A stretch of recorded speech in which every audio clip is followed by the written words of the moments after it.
All right, all right, all right. Welcome to the stream, everyone. Let's see here. How's everyone doing tonight? Just a little stream. Wanted to share this. This is something I got from the Houston Gaming Expo.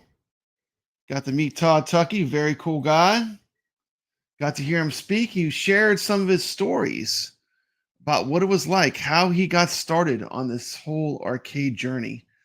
And I was right there to get it. So let's check it out. Here we go. So without any further delay, let's check out live from Houston Arcade Expo with Todd Tuckey. Let's check it out.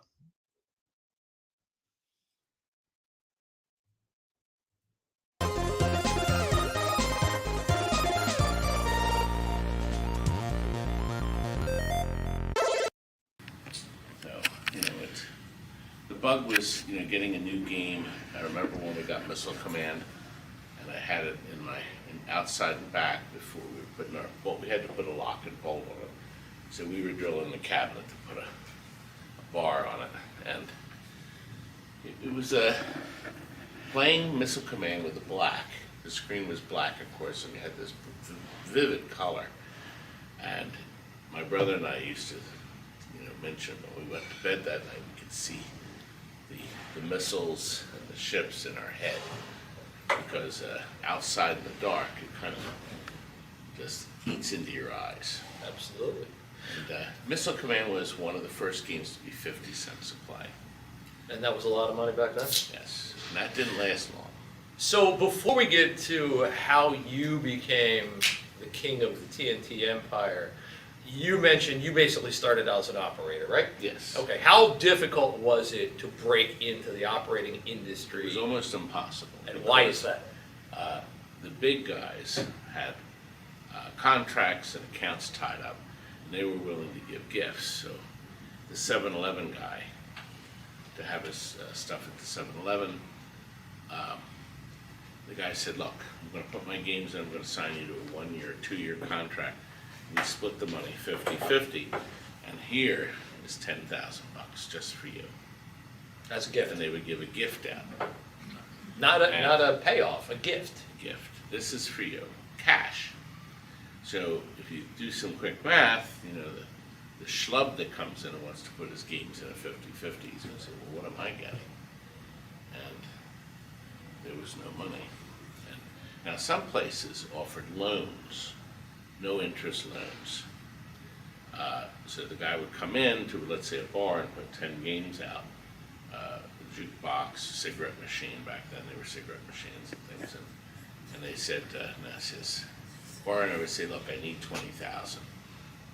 And then he would take the money out of the weekly collection to pay back the 20,000. But of course, at the end of the 20,000 payback, he wants another 20,000. So if you were in the vending business, you had to have a lot of money out, and a lot of it was cash. You also risked the place closing. The only time I loaned money was to a guy. He had a little variety store, I guess you could call it. He sold soda and candies and stuff, and they shut the electric off. So we needed 600 to turn the electric back on, and I loaned him the 600, and I was going to take the money out. We were grossing 200 a week, so it would take me 6 weeks to get the money back. 2 weeks later, he was gone. That was the end of that, so I lost my money. So it wasn't a lot, but Back then it was a decent amount of money, and you weren't making tons of money as an I was operator, able to get the games back at least. which is the important thing. But vending was just awful. And once again, some of the places were connected. So Allegedly. no, these were connected. Oddly enough, I One just of heard- us is trying to keep you out of trouble. So, Allegedly. well, they're gone now. Was it just matter of fact business working with that type of guys, or was it different?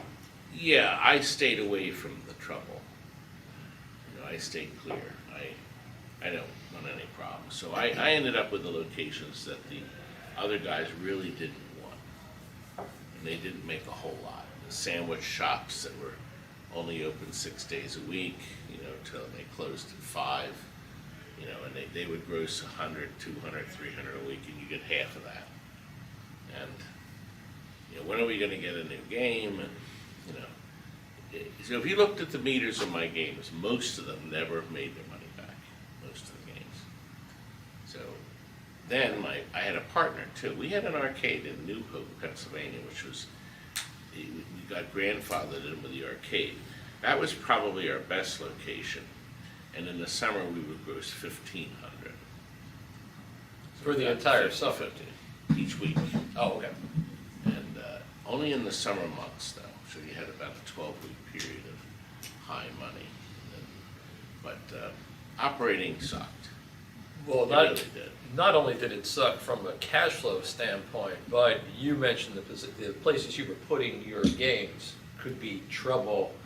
What happened to some of your machines when they were out of their roots? Well, there was always break-ins. What I did, I figured out that if I put the lock that you put your key in and turn has a keeper. And I would use a key-to-like master lock that was real cheap. The keeper was easy to pry. And then I put a small padlock on it.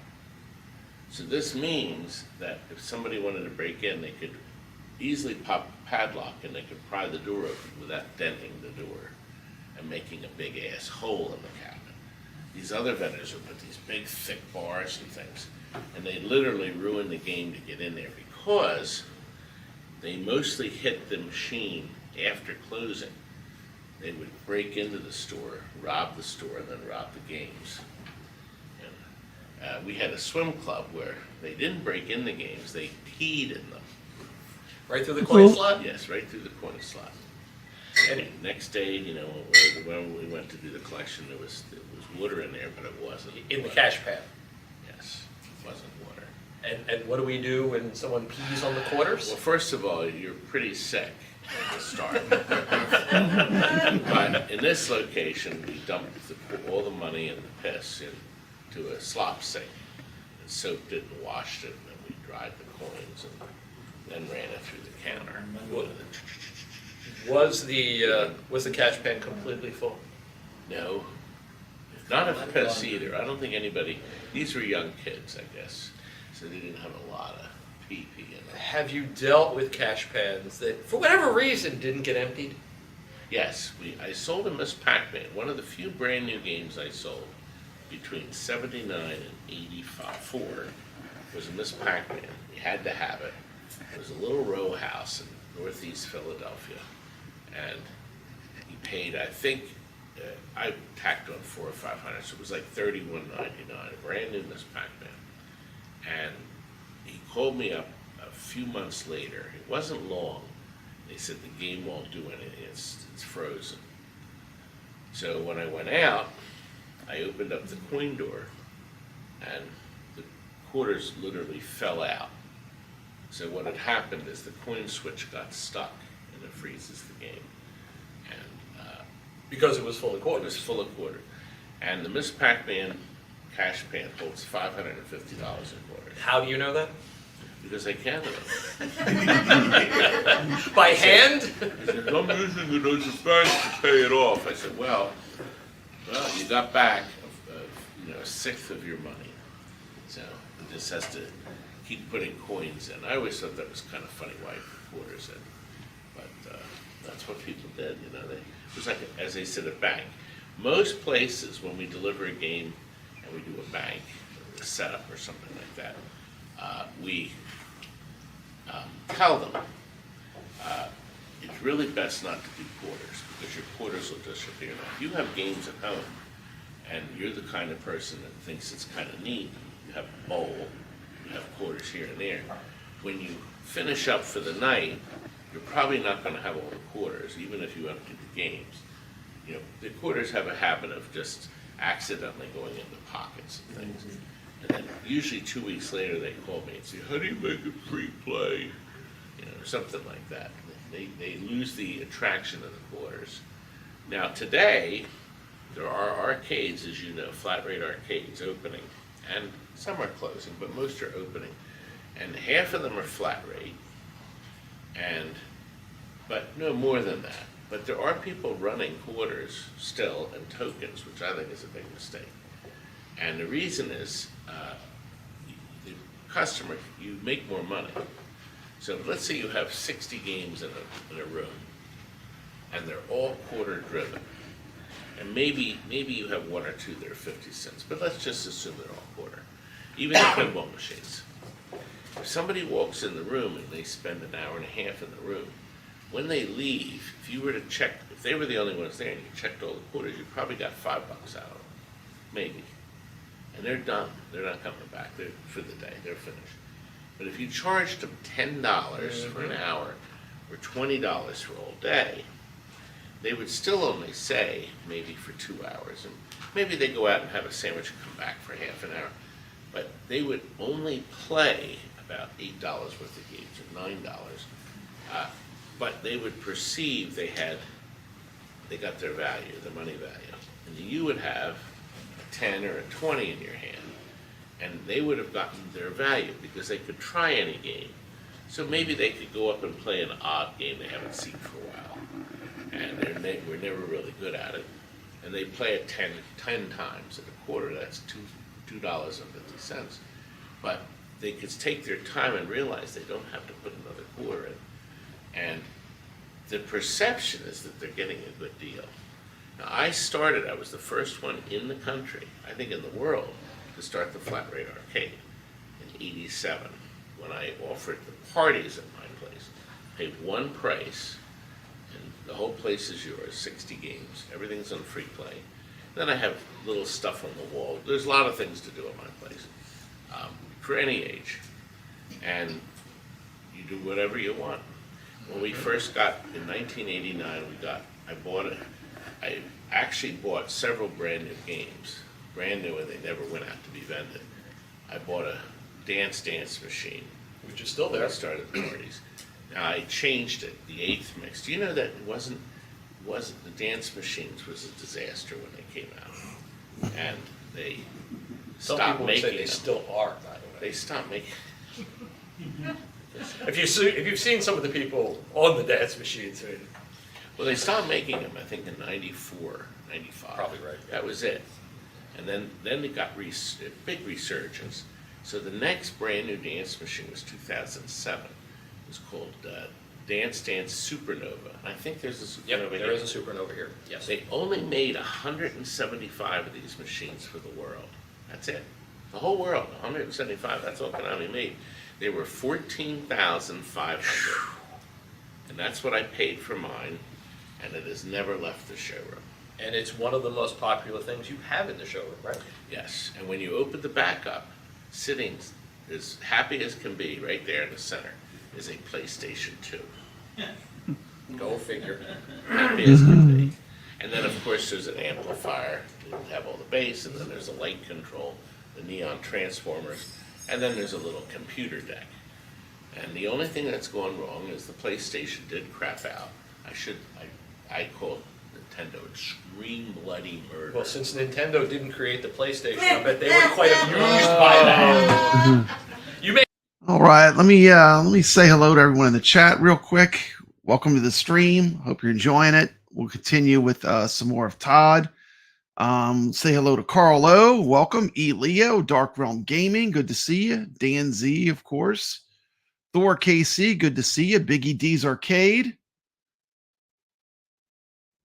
See if I got everyone. I think that's Dark Realm Gaming. And of course, cheers to my partner in crime, T. McCloskey, the Arcade Talk and Star Wars Review channel. You can get this cool pint glass from his channel, his gaming channel. You can put a link in the chat. That would be cool. Welcome to the stream, Ray. Glad you're here. And let me get out of the way, but Todd Tuckey is an amazing guy. He's just so down to earth. And he's telling you these stories, and it's like he's just genuine. The guy is just genuine, and it immediately came off. So let's continue watching. Cheers. Yeah, absolutely. The pint glasses came in. I got both of them. I got that one, and I got the new one. There's a pint glass for Papa Brad's Gaming. Finally, I offer the pint glass that I have. So if y'all want one, you can get them off my channel. So let's continue. Let's go back to Todd. Let me get off the screen here, but thank you. Let me give you a quick super chat video. Let me pick one. Let's go with Cool World.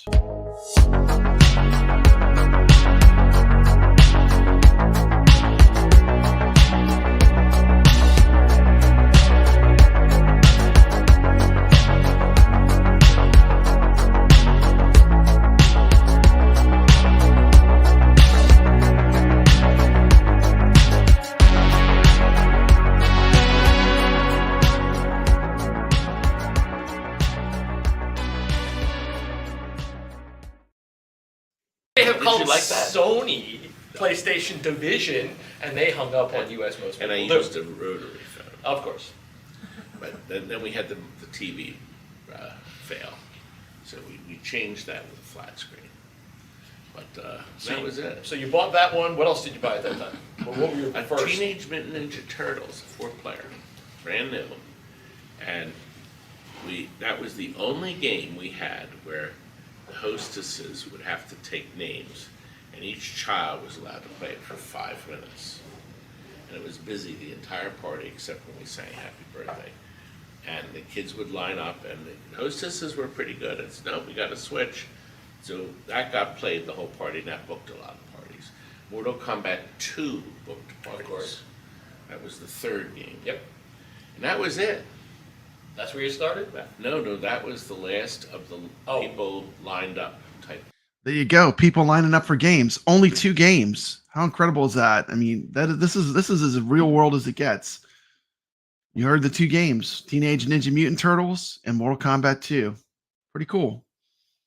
He's going to give you a lot of insights about what it means to be in this arcade business. It's just his knowledge is beyond compare. Thing Gotcha. where they had to wait, and that was it. And now, I hope you're enjoying as much as I did seeing it live. Changed it. Now I want to play hide and seek. And you have holes in the walls Yes. and tunnels. Why don't you tell So- them a little about the tunnel. Tell them a little about the layout of TNT. Well, we took over an office building when I bought the building in '86, which was a very wise move when I purchased the building. And we just took all the doors off the offices. And I was approved in Pennsylvania, the fire code, I can have 1 to 50 in my facility. At 51, everything changes.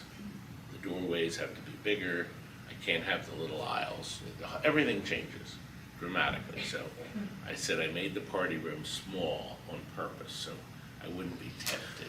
So TNT, the layout of Have TNT, more. you have the showroom in the front when you walk in the door. It's a number of rooms. There's 6. Hello, Goofy. A 6 number, rooms. a number of rooms, and then you walk into the back, and what you're talking about is the kitchen party area. Right. Now, how many parties have you done over the years? Over 25,000 parties. And I can So- tell you, on weekends, the place is booked, open to close. It's It's on average. Weekdays are no longer booked. We used to have waiting lists because we could only do 2 parties really on Monday through Thursday because of school. And then we could do 3 on Friday, 5 or 6 on Saturday if they wanted a 9:15 to 11:15 at night. And then 4 or 5 on Sunday because it's school night the next night. Most of our parties were kids' parties at first. Now that has since changed. We're doing a lot of adult parties. We also offer for free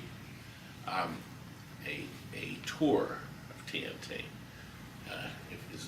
As long as they have they're prepared to trip and fall. They've paid their hazard insurance. And no one's We tripped walk in, around our well, place. okay, that's not true. Somebody just tripped a week or so ago. Yeah. That's a side story. That was a good one. The security cameras caught it. So. But the kids now have changed. I'm sure you've seen it. Now we have some kids here. The kids are our future. We don't get kids involved in pinball and arcade games. games. We're really in trouble. And because I don't want to become. I remember a friend of mine collected console radios from the 30s and 40s, and they summed it all up. They said this is an old man's hobby, and there's no new people that want to do it. And we don't, of course, we don't want that to happen. We have different people that play pinball. We have the people that play it to compete, but they're different than the people that play it casual. And the ones who want to own machines. And the ones who want to own. The people that play it to compete don't want to own anything, and they just want to play. So there's, and that group has been growing, especially women. There's a lot more women involved because pinball was never for women. They didn't want to go near it. My wife still doesn't want to play. She doesn't know what the buttons on the side are. Well, it's also because you're there and she wants to spend as much time away from you as possible. Yeah, I know. The only thing she'll play are the touch screens and Pac-Man. That's it. But she has no desire to play. So you're absolutely right. I mean, trying to be as inclusive as is possible as far as arcade and pinball is really important. We saw that here in the Houston Arcade Expo. Has done a fabulous job of that. But you've also done it in bringing. Come on now.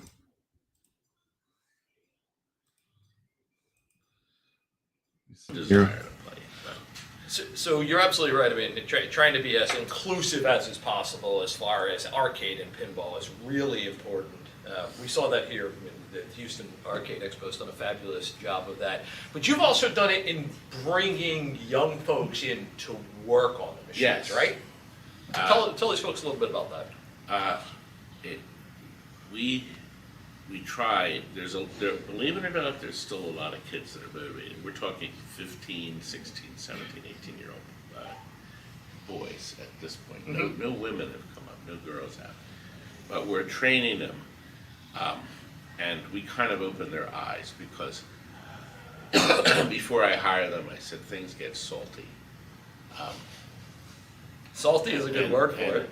Well, I do tend, every so often I lose my temper. No, you're kidding. I've never seen that. Never. Well, I could lose it and then smile.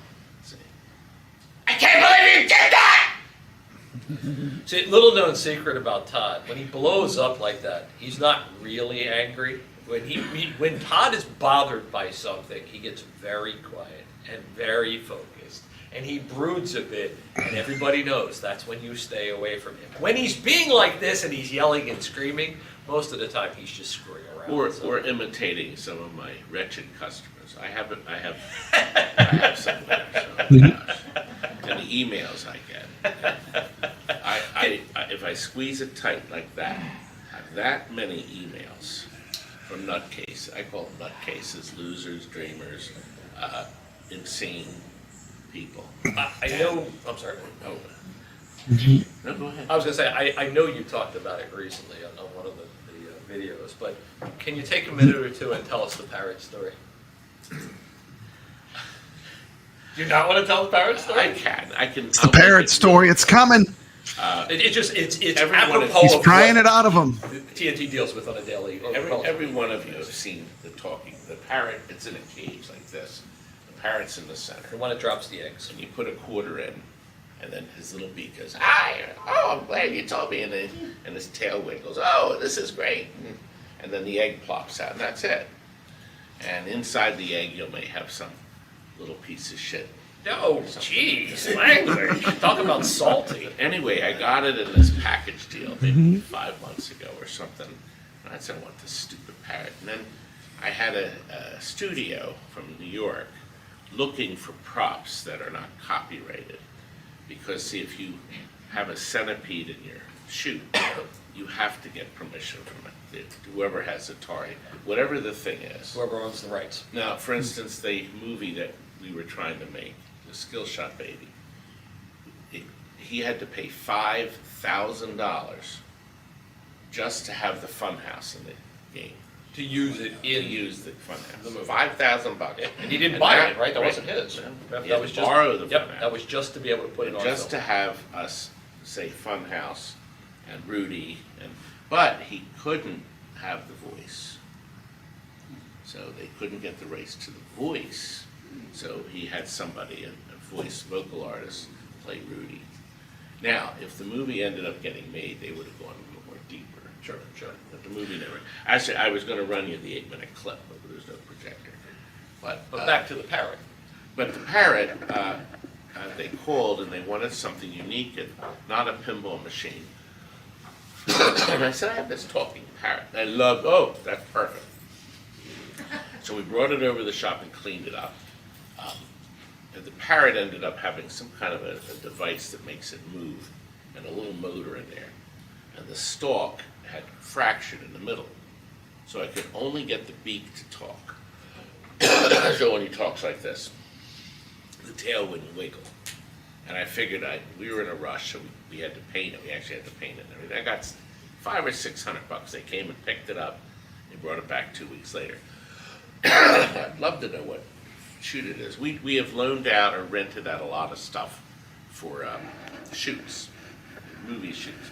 We just did one for the Gary Heidnick documentary about the killer who had a Trident and a Mr. Do in his house. Yep.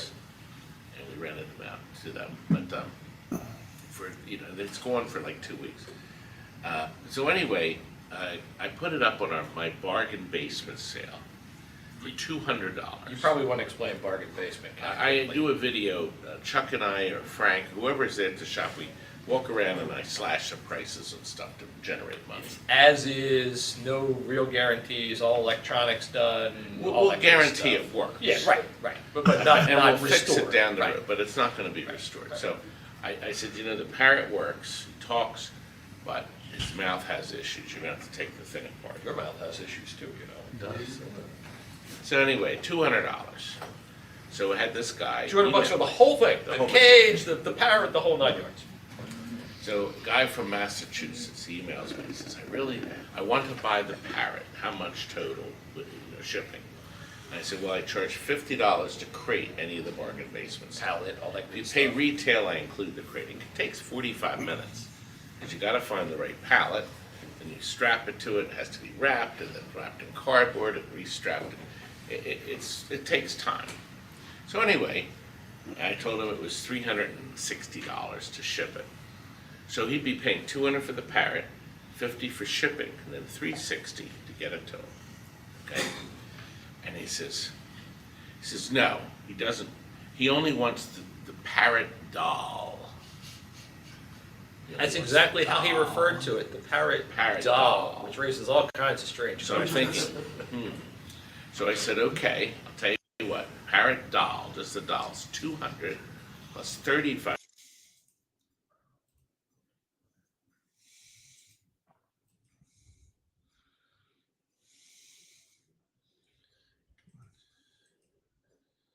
it doing? Frozen.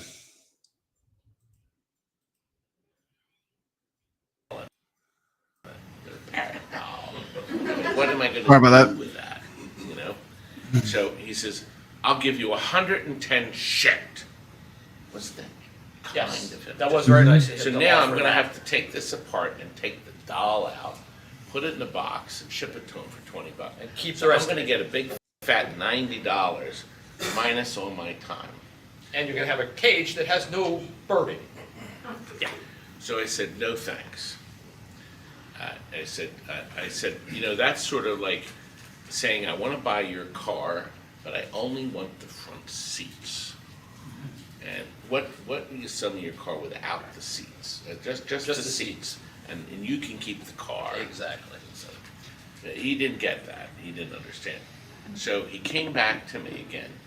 And he says he really needs it. He really wants it, but he doesn't want the cages. So you can drive down, load it up, and you can take the parts out and sell them.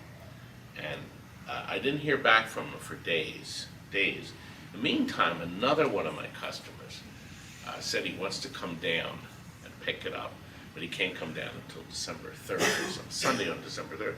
But he'll give me the $200. So I said, sold. Yeah. Well, anyway, the guy just got back to me, I guess 3 days ago, and he said he's now willing to give me $400, including shipping, for the. Oh, come on.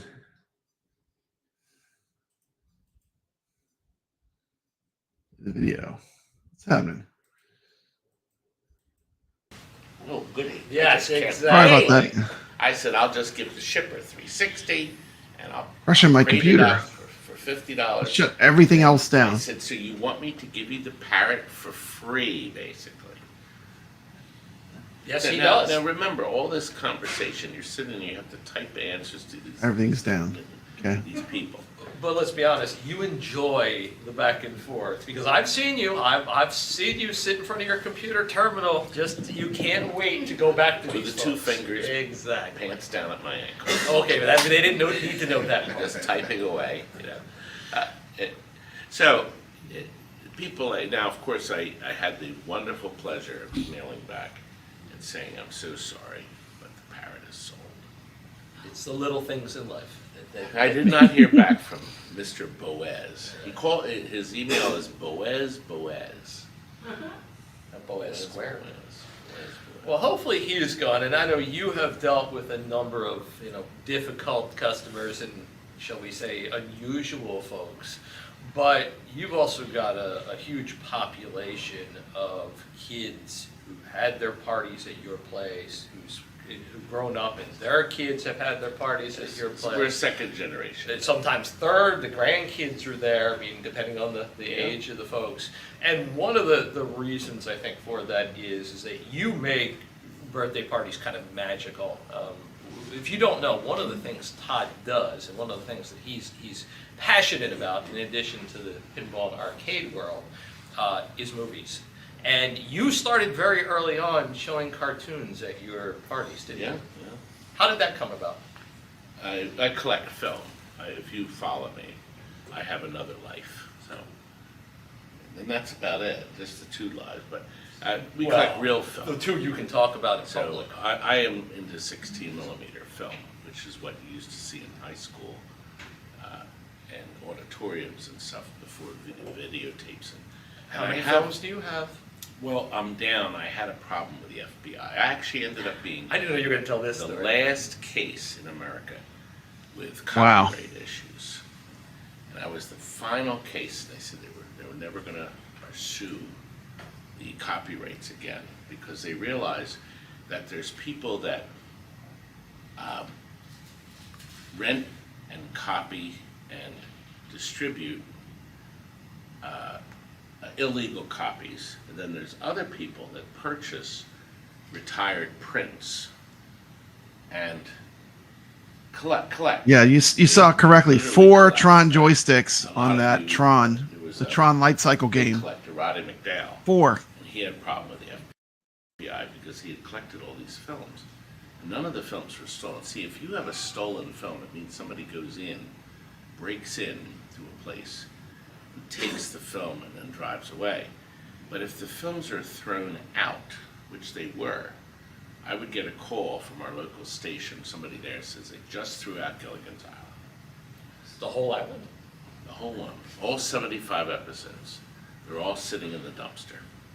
So you put the truck in gear and you're driving, Just like that. and then you're pulling the films out of the trash. That is trash. Would you not say that's trash? It's been discarded. It's probably legally considered to be garbage. Yes, and that we had issues like that. So if it gets thrown out, it's been written off. It Discarded. is no longer a viable thing. So if I went in to the Marriott's dumpster and Like you took did out, last night. for dinner, and I took out unopened food or whatever, it's been thrown out. They've written it off. Right. It's been just tossed. As a matter of fact, I'll bring back an interesting thing. I went to my distributor, Eastern Music. It's a wonderful man there. He was very good to me. And it was 83, 84. And we pulled up with the van. I had a worker at the time, Kurt. I think it was Kurt. Who is still there. Robbie. Kurt is my longest employee. He started working for me in 83. And somehow he's still there. He's still there. I have to call him to wake him up in the morning, so. Sometimes in the Daily. afternoon. And then, yes, it's time to Kurt come in. enjoys his sleep. He loves his bed. So anyway, I went to Eastern Music and there was a big dumpster. And I backed my van up because we were picking a game up. And I look in the dumpster and you could see it was an open dumpster. And there were brand new monitors in it. Oh. Atari XY black You're and white throwing monitors. away. There were the Geo-8s, Arcade monitor thrown away. Star Trek, all the Sega games, Space Fury, thrown into the dumpster. There was a barrel of brand new marquees. Oh. Quantum, this Pac-Man, Wow. everything, tons of them. Overlays, hundreds of control panel overlays. Everything was going in the dumpster. And of course, wait. So we started pitching the stuff. I didn't take the monitor that some of the necks broke. So I kept all the monitors that the necks didn't break on.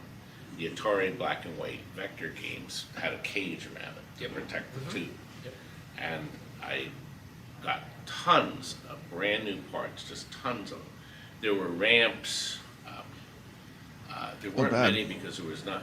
They were cleaning all their parts out because they were not going to keep parts for old Stern pinballs anymore. They were done. They had enough. They weren't going to keep Asteroids control panel over. There's nothing.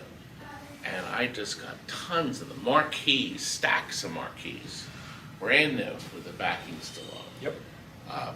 And so I got everything out that we could, and I felt really bad. So I went up to Phil in his office. Because now remember, this is all going in the dumpster. I said, Phil, let me give you a check. I said, all this wonderful stuff. I said, and he says, I remember he shook his head and he says, Todd, if it's in the dumpster, it's trash. You don't have to pay me anything. So I'm glad I gotta pause it just for a minute and give a shout out to Thor KC with a comment to one of my favorite classic arcades that I never get to see, and it doesn't get enough love. But yeah, Star Trek, the vector game, is fantastic. That is one of my favorite classic arcades. A very rare game. I don't see it frequently, but whenever I see it, I play it a lot. asked because I would have felt really bad, but they didn't even make an attempt to sell any of this stuff. So I framed the marquees, dozens and dozens and dozens of them. Yep. Back then, in the old days, it was only $20 to have a nice wooden frame put in it, sealed in paper in the back and a hook.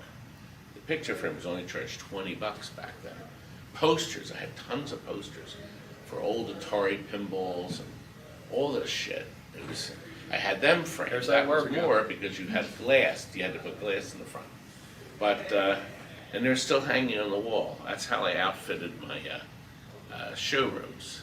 We hung up all the stuff that we had gotten, and most of it was brand new. I will tell you a story of one man. I don't think I've shared this one before. A man kept coming in to purchase every Friday. He got his paid money, and he would come in and want to spend $200 or $300, and he bought a brand new marquee, a brand new overlay, and he would come in and look at the list and said, I'll take the overlay and the marquee, and then sometimes we had the monitor bezel, but very rare. Gotta So worship he'd the buy wood overlay grain. for crossbow, and then he'd buy the marquee for crossbow. And then he said, okay, that was $60 or $70, whatever. And then he would buy, I actually had a quantum, that's why they came up, a quantum overlay and a marquee. I said, that's $100, because it was glass. Right. And then every week, and I have $300. That's good. $300 now. That's back in the old days. So that would be So that was good money. 89, 90, 88, 90. That was good money. Yeah, it was really great money. So I made the big mistake 1 week after maybe 6 weeks of this. Made an incredibly horrible mistake. And I said to him, he's giving me the money, I said, my goodness, you must have a great collection of games. And he says, no, I live in an apartment. So of course I did the usual, what are you doing with these? My second fatal mistake. I know where this is going. And he says, well, when I want to play crossbow, I put the marquee down on the table, and then I put the overlay down, and then I close my eyes and I pretend I'm playing game. Yeah. Oh. So, yes, I didn't actually say, oh. I blinked my eyes, and everything was, what's he saying? Did I hear that right? You did. Oh. I did let out an O. It takes all kinds. I didn't say that. I couldn't think of anything to say. Wow. That's interesting, or something like that. And I guess that was the last time I saw him. I never saw him again. Because you had peeked behind the curtain and he had divulged what it is he was doing, and probably just as you made the mistake, he realized, geez, I made a mistake telling him my story and probably shouldn't show my face there again. So, but these things happen. They absolutely do. I want to come back to the pinball and arcade industry in just a second, but can I ask you to tell the Mel Brooks story? Very quickly. Well, what is trash? Because I know you were talking about finding things in dumpsters. I did. I have something Mel Brooks doesn't have. You have something Mel Brooks doesn't have. He doesn't have. I know. And it's his. I know. Oh, I know. In the old days, when you shot a movie, you had the camera that had film in it, just film. And then you had a separate man sitting on this big moving rack with tapes, reel-to-reel tapes, that recorded everything. And that's what the clapper's for, because the picture's on film and the sound's on tape. Now, after they finish the shot for the day, they may do 5 shots of scene 2. So they've seen scene 2, take 3, click, or whatever.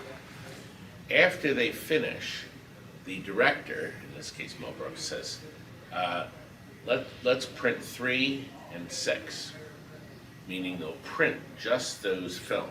Mm-hmm. Just those tapes. Those tapes. The tape, the reel-to-reel tape, there's a tape for each scene. The tape is 30 minutes long, but they may have a 2-minute scene. It doesn't matter. They only use one tape, so then they put it in a box and it says scene 2, and there's a paper and it circles the takes. The tape is transferred to another department that prints it on magnetic film. Actually, movie film, but it's magnetic. It's got all full wide magnetic, and then they edit the sound from the magnetic tape, not from the reel-to-reel tape. And then all the tape from the movie is discarded. That's the end. They're done because they transfer everything they want. Now, I don't know if they transfer the entire tape or just the scenes he wanted, but who knows. So anyway, in one of my dumpster dives, back in I guess around 70, 71, I found all these reel-to-reel tapes in boxes. And I said, oh, this is great. You know, the price is Real right. tapes. Woo. I loaded. Let's pause it for a second. Let's see. We have for Labyrinth, how many inches is that scoreboard underneath the marquee? I'm not sure. I did get a chance to play Labyrinth. I played, I think, like 5 games of Labyrinth while I was there. I have to say, it's an amazing pinball. It's as good as any modern Stern. I'm just going to leave it right there. I mean, it's as good as any modern Stern. So it was a lot of fun. And they brought a lot of tables. I want to say they brought maybe 5. It was quite a bit. And, they came prepared to let people play their game. And that just shows what a great game that they had made. So cheers. Barrels of Fun. You did a great game. It was awesome at the show. Got to play it a bunch. It's a great game. If you ever see it, play it. It's fantastic. In the car. And then later I looked at them and I said, Mel Brooks, the 12 chairs. And it turns out I have about 190 tapes of the 230 tape movie. So the tapes contain stuff like Mel Brooks saying, let's break for cigarettes. It has cursing in it. all He the tells behind the jokes. scenes sort of stuff that you otherwise would never have seen. All right, take it. You know, all this stuff is on the reel and fix. And oddly enough, I bought them when I got them. When I got the tapes, I was going to sell them at the flea market for $1 each, but I kept them, and I kept them in a shed that was unair conditioned and unheated for all. If you're watching, the best part's coming up. He's going to tell you what his top 5 pinballs are. Pretty cool list too. Very cool. Until I moved out of the house in 2007, they sat in this shed. So they endured an awful lot of heat changes. I mean, unbelievable, just sitting there. Yeah, moisture. So I put it on I had an old school Wallen sack, and they're beautiful. The high fidelity sound, it's just incredible. Back then it would have been mono. Right. But they sound great. So These standees are super cool. This display was really awesome at the show. If you're into pixel art, this company has an insane amount of cool little standees that you could put in your arcade. Just amazing collection and really cool art. You can check out my tour of the Houston Arcade Expo, and you get to see them there. But this was one of my favorite as far as the vendors. This was one of the really cool things I saw that was kind of stood out in the show. And what stood out was how well the pixel art was represented. I mean, these would be cool little trinkets to put all over your arcade if you're into, arcade gaming. If you have a nice little home arcade, you want to put some little tributes to some of your favorite games. I'll dig up the sticker and I'll link it real quick. Hold on.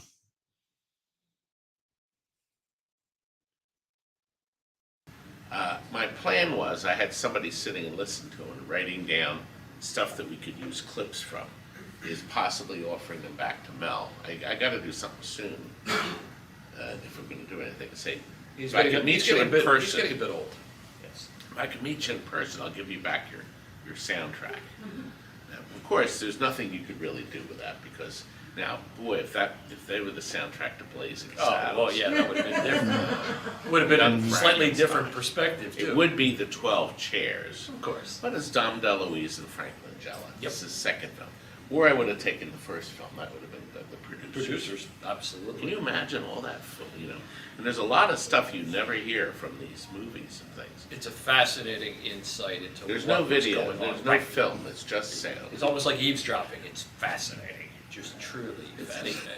We never asked if they had any questions. Well, I'm going to. Listen, I ask the questions, you give them the stories, and then we're going to get We to have it. to be careful. I'm watching. But I don't see anybody. We may have a couple. You see what I'm part doing 20s. over here? Good. Okay, you're right on top of it. I know. I'm good at this. Speaking of fascinating, so we've gone down, excuse me, memory lane a little bit.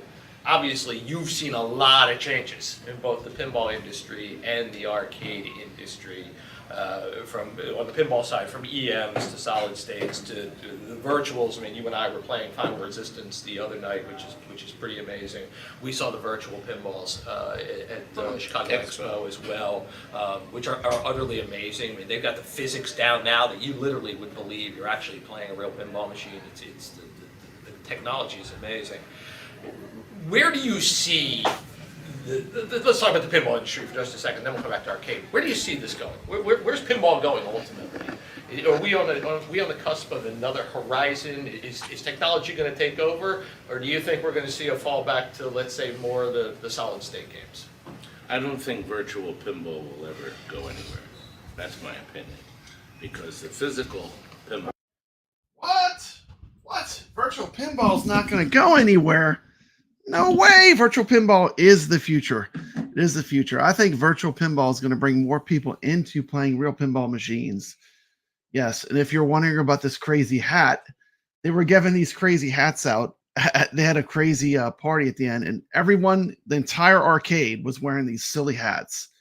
So if you were there, y'all know about the captain. Everyone became the captain. Everyone was wearing these goofy hats. They were doing like limbo lines around the giant arcade floor. of the Houston Arcade Expo. And I have to say, if you want to have fun and you want to go to an event that's like a giant party, the arcade floor was open to 4 a.m. in the morning. They were throwing these hats out. Everyone was having a ball. We were playing the greatest pinball machines and arcade games of all time till 4 in the morning. So, just want to give a shout out to the, people that run this event. It's fantastic. Houston Arcade Expo is the next level event. Southern Fried Gaming, Houston Arcade Expo, they are legit. These are the events to go to, folks. Check them out. Back to Todd. So the guy would come in to, let's say, a bar and put 10 games out. A jukebox, cigarette machine, back then they were cigarette machines and things.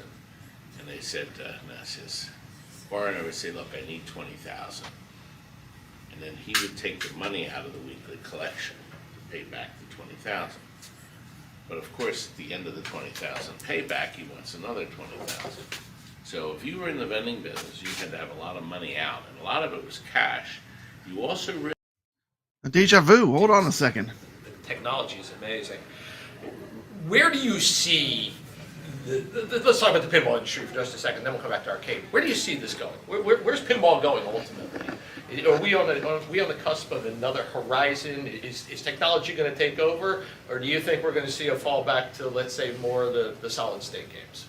I don't think virtual pinball will ever go anywhere. That's my opinion, because the physical pinball is one of a kind. It's still handmade. Pinball machines are all hand built. You can't get around that. Yep. You can do certain things without people, but most of it's hand built. The circuit boards. We saw that firsthand when we toured the Stern facility. Everything is done by hand. There's hundreds of people, all the screws, literally doing everything by hand. Yeah, and the harnesses, everything is still hand made. Now, the virtual pinballs are bringing new people in to the hobby. Mm-hmm. Younger people? Yes and no. We've always had a problem getting kids involved, as you all know. My two daughters, I have one daughter that's interested, the other has zero interest. So I don't think that's ever going to change. Probably not. Our biggest problem now is prices. And the prices, I always said it started from the banning auction, if you remember that. Yep. Ill-fated auction. Yep. My gosh. So basically the banning auction... I got to tell them about that. Go ahead. You know, I arranged with Beltman, a tractor trailer. I could get 46 machines in a tractor trailer. I got a price of $8,075 to deliver the tractor trailer from Banning to me, my warehouse, to my loading dock. It would cost $225 a machine to have it wrapped and loaded. So I had that down pat. So I went there, just like all of you, or whoever went to the band, and we're looking at the games and we're typing in our high bid. This was all Close online. Encounters. I said, well, I have to calculate the $225 to pack it, and then the cost of 46 games. So I have to add that into the price I'm paying, plus the 15% or 16%. Mm-hmm. So I said, you know, I could go up to $850 in the close encounter. So, and see, you know, there's an Elvira. Now, brand new, it's $8,000. So, you know, I could probably go $5,500 on that. Mm-hmm. So, anyway, How'd that work out for you? I didn't get a single one. And why is that? Well, when Close Encounters sells as is, As for is. $3,300, and then I calculate the extra one, $4,000 for Close Encounters, and then, as a lot of you discovered, these were not museum quality. There were a few, but most of them had rat's nests in them, and wires cut, coils hanging. They needed work. Boards missing. I mean, these things were a mess. And I'm sitting there when Elvira went, what was it, 15,000? Yes. Yeah. I said, what? For a used For a one? used Elvira. Now, this is the new Elvira, the Stern one. They Right. actually had a couple new ones. Right. So that my auction, I was crushed because I went to do all that effort, and I'm thinking, oh, I'm going to get some pinballs to sell. I wasn't going to get any pinballs, and as all of you know, that's when everything went nuts. Yep. About Well- 3 months later, Stern literally went nuts on the pricing. Yep. And everyone followed Everybody suit. followed Almost suit. everyone. I mean, some of the boutiques haven't, but yes. You know, the boutiques are high. Well, but I mean, you have like Spooky Pinball, who just came out and said, our next machine, top of the line, will not crack $10,000. So, I mean, you do have some American Pinball, I mean, put aside, kind of what they've been doing. They held prices until Galactic Tank Force, so that wasn't terrible. But Stern and Jersey Jack are definitely driving the market, and you're seeing other boutiques falling into play as well. I mean, it's the market. It absolutely is. So, are you like everyone else, and you think a correction is coming? We would have to, because sales are at a rock bottom low. There you go. What The about truth. Houses are full. What about You're hearing it. Warehouses are full. Sales that are rock bottom low. Direct from the source. the arcade machines? They have dropped off heavily. Certain collectible games have held their value, but for the most part, everything has skidded. I guess that's a good word. I think that's fair. That's skidded. So I've sold over 35,000 machines now. There you go. 35,000 machines. 35,000 machines. I think the guy knows what he's talking about.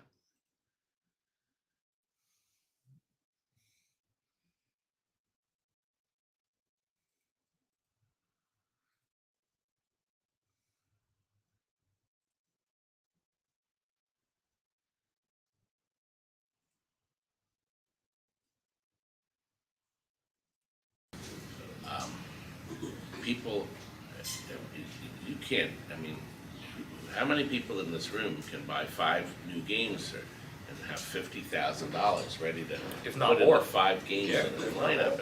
more. So now we're offering $50,000? trade-ins.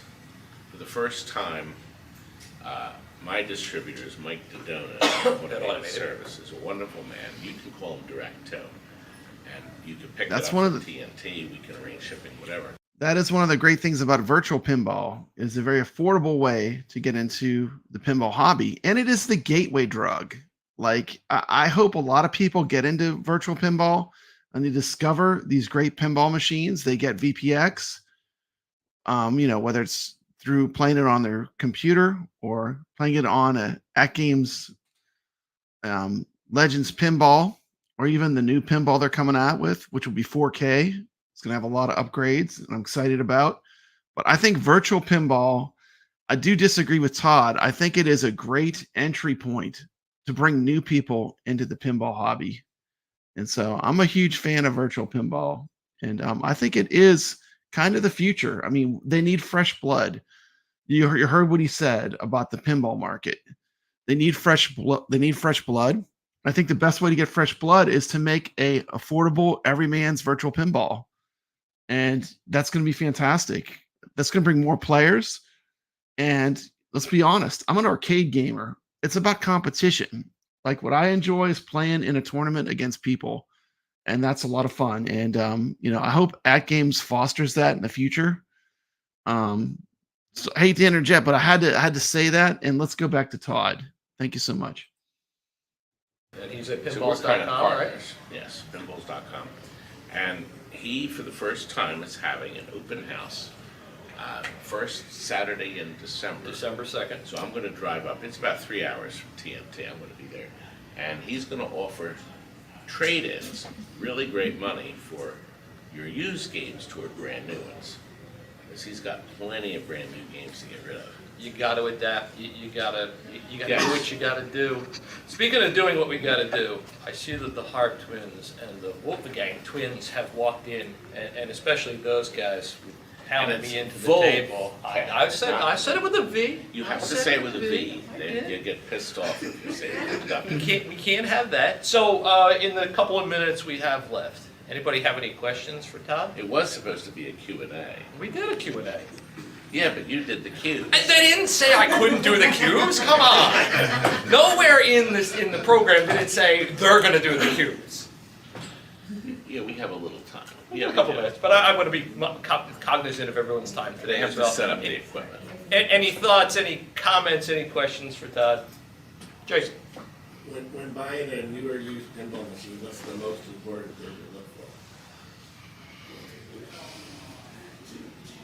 Well, new, I should point that out with new. Back when we were buying new pinballs, like if you unpacked a brand new Black Knight, 1980, you had to take it out of the box and set it up and then fix it. Yep. Yep. That's So, not that most far of off the from games- today. See, this is the pinball hobby. You have to take it out of the box and then fix it from brand new. Do not, Very true. and then you have to get the old Sharpie. Do the touch-up. Get all colors Do the touch-ups. and go through it. Yep. Now, of course, back then we were drilling holes in the front for the lock bar. Right. But nothing's changed. The chances of you opening up a game brand new out of the box, that's taken 2,000 miles to get to your house over the truck. You have to do adjustments. There's loose screws. There's rubbers missing sometimes. The cables get loose. Packing It's just the way material it that is. shifted, toys that have moved. So when people want to take a new game, pick up a game in the box and take it from TNT, I always say that, look, you're going to have to do some adjustments. It is normal. It is just the way it is. So be prepared, and I can help you up over the phone. I would prefer to open it. You can even be here. I'll open it up, and we'll go through and check everything, make sure all the screws are tight. That I've gotten games in. There were no legs in them. No legs. It had No legs. legs. Are No legs for you. I'm just kidding. Set it on the table.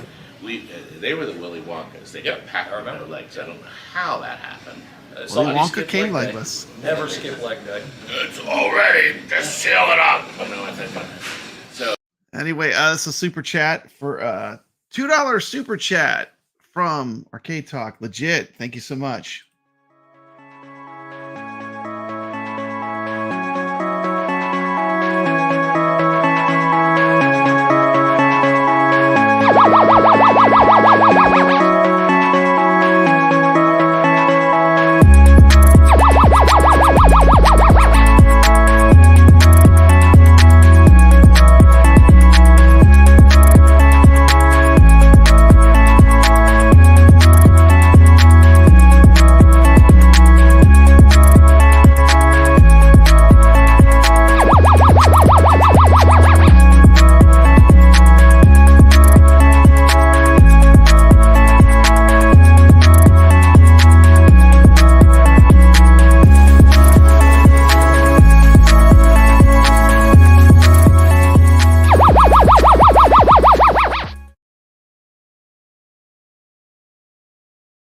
It's always best. So used, you look for rust and water lines. Yep.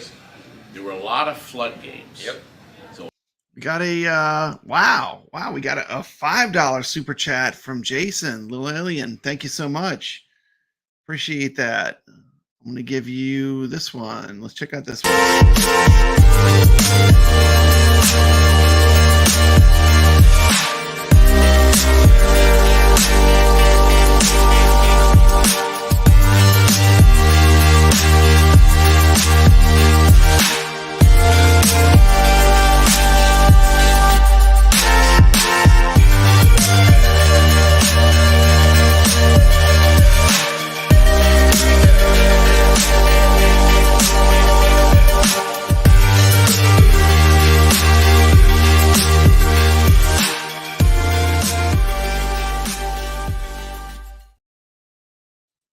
Awesome. Thank you so much, Jason. Thank you so much. I did this as Back to a rule. Todd. A lot of games that were in underwater because of the shore and stuff. So when I got a flood game and I took a black magic marker, a fat one, and I put the letter F inside the game on the left wall of the machine, kind of where the volume pot would be on an older game or something. So if I got the game back, I'd say, Yeah, T. McCloskey, if you want to come in and promote your big giveaway coming up, you can come in. I sent you a link, T, if you're able to. A flood, so I knew it was a flood game. I'd never forget the amazing thing, and I wish I could find the picture. We went to a guy's house, and he said that his games were underwater. And what should he do? And he was only a few blocks away. We went over there, and I got the chance to see Water World, a brand new one he bought from me. Underwater? And the water line was all the way up to Kevin Costner's face. It was amazing. Some people would say it was clean water. Some people would say it should have been over Kevin Costner's face, particularly those who saw that movie. So anyway, the water drained out. We took it outside. They took the glass off, opened the machine wide to the sun. 2 days later, everything is dry. The transformer was underwater. And do you know, 2 days later, we plugged it in and the damn thing worked. It actually worked. And because of the sunlight is miracles, and that dried everything out. However, the mechanisms at some point, I'm sure, will start to show the issues and stuff. But the games got sold with an F for flood. I said, look, you buy this like brand new Water World for $800 or $1,000. So it's underwater, it may last forever and never give you a problem. I never heard back from the people. Maybe it did it. And the insurance paid the people. So speaking of miracles, we've actually ended on time. Anybody else has any questions or thoughts? Todd and I will hang around We out could do out one front. more question. You want to do one more? One more. Okay. Does anybody else have any other questions? I have a question. Go ahead. Can we end this interview? An interview? That's what I Oh, did. go Come ahead. on. What is your favorite pinball machine? Oh, I know the answer to this question. Give them the top 5 real quick. I'll tell you what, I'll narrow it down to 5. Big Bang Bar. Yep. Now these are my favorites. Yes. Pinbot. Yes. The Class of 1812. Yes. Funhouse. Yes. And What? Total Nuclear Annihilation. What about Theater of Magic? Theater of Magic's in there too. I thought you were going to say TNA is your favorite machine right now. Well, I have one. Actually, TNA is the only brand new pinball machine I have purchased since Theater of Magic for myself. So, that's 30 years. This Theater of Magic I bought new for 1985. I told my wife, if this game doesn't sell for Christmas, I'm bringing it home. And there you go. And I brought it home. I've since sold it, but I still have my TNA. I actually have it set up at TNT for everybody to play. It's got thousands of plays. Yes, it on does. I It's haven't been had any rock trouble solid. with No, it. it's been rock solid. Absolutely Yeah, I agree. All right, we should wrap up. Thank Ladies you, and guys. gentlemen, a round of applause for the legendary Todd Tuckey. Am I legendary? In my own mind. Make sure, though, you subscribe to our YouTube channel. We're trying to get up to 50,000 subscribers. I'm desperate now. Yes, you are. Now, I do now have TikTok, which I hate the format, but you can make the video like this, and then you can upload it, and you're on the air, and we're getting thousands of views, more than YouTube. Isn't that something? It's a beautiful thing. I think it's a different group of people, but it's you just do what you got to do. Go for that younger generation. So, and then we're on Instagram, but very rarely. And of course, the website. Oh yeah, our website, and we have a QR code that'll take you everywhere, including a walking tour. yep, at virtual TNT. tour. So you can use your mouse or your finger and walk through the rooms of the showroom.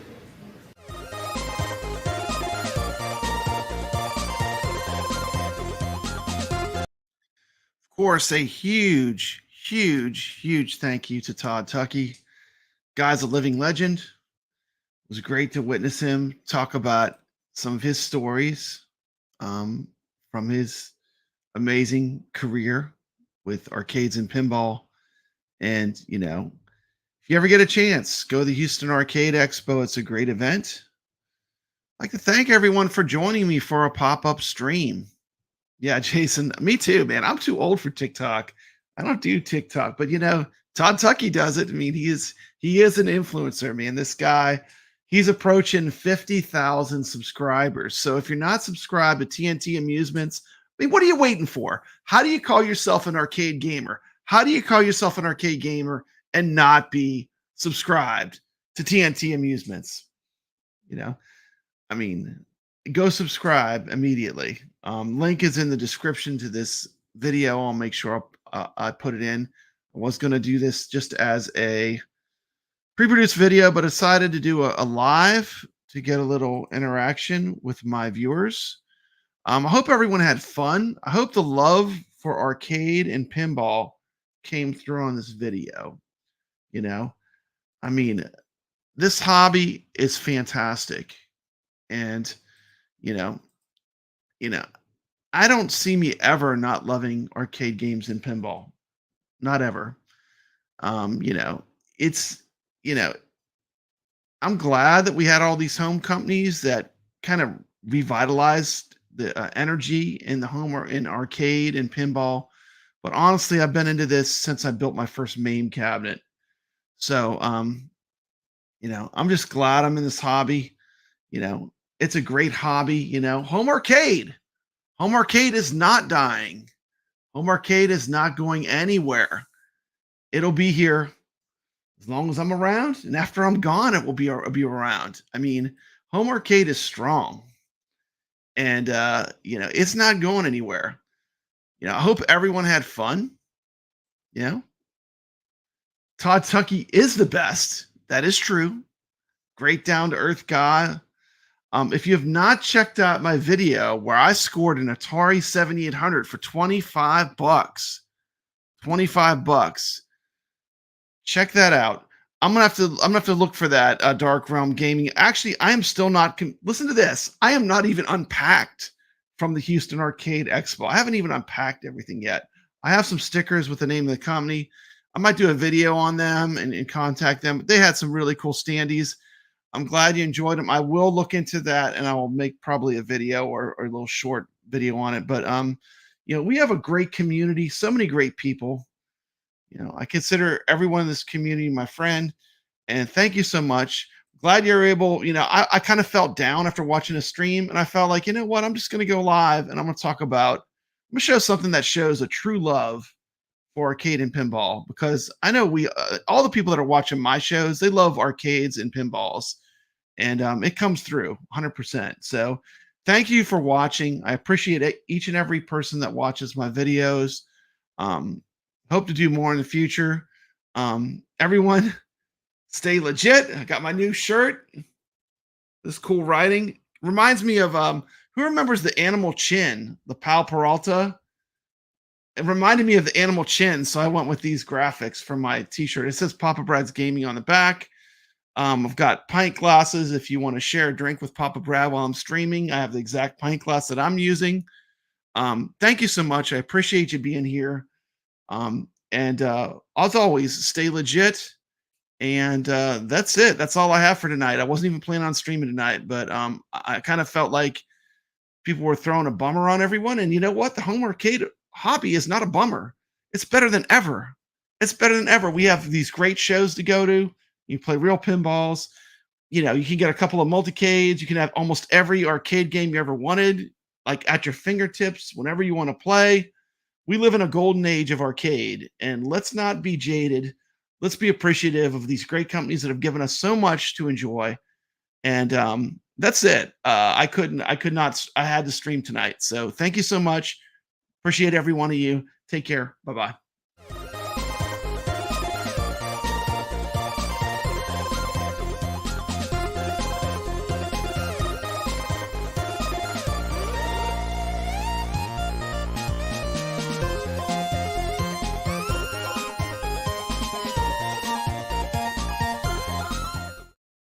Wait a minute. Hold the presses. I never get super chats. Here's a super chat for $9.99 from Leo. Thank you so much. Thanks, Papa Brad. Perfect late night coverage video to watch eating pizza before bed, bro. Thank you. I mean, who doesn't love pizza? Pizza's amazing. Thank you so much. I've got Goofyfoot showing his love. He's been a member of my channel. Goofyfoot was one of my first subscribers. I appreciate you. I'm so glad to have you watching my content. I mean, one of these days, we're going to meet up at an Arcade Expo, and we're going to have so much fun. If you see me, just come say hello to me. I did meet some really cool people at the show. I'm not going to dox them, but there were some cool people that came up to me and introduced themselves. I do appreciate the people that did that. Thank you so much. And as always, stay legit. I just blew my intro, but I don't care. Thank you so much.